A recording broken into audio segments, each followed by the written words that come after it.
അസ്സലാമു അലൈക്കും വറഹ്മത്തുള്ളാഹി. ചില കർമ്മങ്ങൾ അതിന് വലിയ പ്രതിഫലമുണ്ടാവും. പക്ഷെ പലരും ആ കാര്യത്തെ തൊട്ട് അശ്രദ്ധരായിരിക്കും. അതിൽപ്പെട്ടൊരു കാര്യമാണ് വുളൂഇന് ശേഷമുള്ള ദുആ.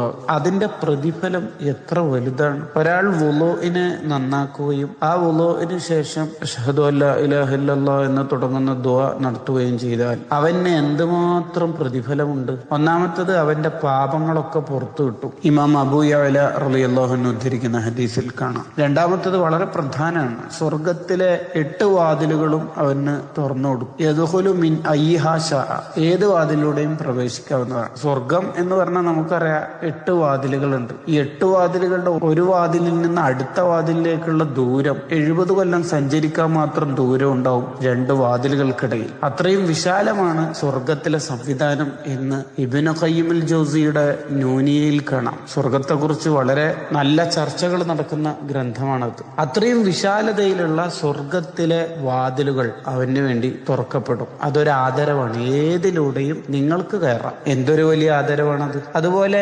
സ്വർഗവാതിലുകൾ തുറക്കപ്പെടും എന്ന് പറയുമ്പോൾ തന്നെ മനസ്സിലാക്കാവുന്ന ഒരു യാഥാർത്ഥ്യമുണ്ട്. ഈമാനോടെ മരണപ്പെടും. കാരണം സ്വർഗത്തിന്റെ വാതില് തുറന്നു കിട്ടണമെങ്കിൽ എന്തായാലും ഈമാനോടെ മരണപ്പെടണ്ടേ. അദ്ദേഹത്തിന് ഈമാനോടുള്ള മരണം കൂടി ഈ ദുആഇന്റെ ഫലമായിട്ടുണ്ടാവും. അങ്ങനെ വളരെ സിമ്പിളായ ഈ കർമ്മത്തെ നമ്മളേറെ പ്രാധാന്യത്തോടെ കാണേണ്ടതുണ്ട്. അല്ലെങ്കിലും വുളൂ എന്ന് പറയുന്ന കർമ്മം തന്നെ അതിനെ നമ്മൾ വളരെ കൃത്യമായി അതിന്റെ സുന്നത്തുകളെല്ലാം ശ്രദ്ധിക്കുകയും ചെയ്താൽ തന്നെ നമ്മുടെ ജീവിതത്തിൽ എമ്പാടും ബർക്കത്തുണ്ടാക്കാനും പാപങ്ങൾ പൊറുപ്പിക്കാനും ഒക്കെ വഴിയൊരുക്കും. അള്ളാഹു സ്വർഗത്തിലെത്തുന്ന മുഅ്മിനീങ്ങളിൽ ഉൾപ്പെടുത്തുമാറാവട്ടെ.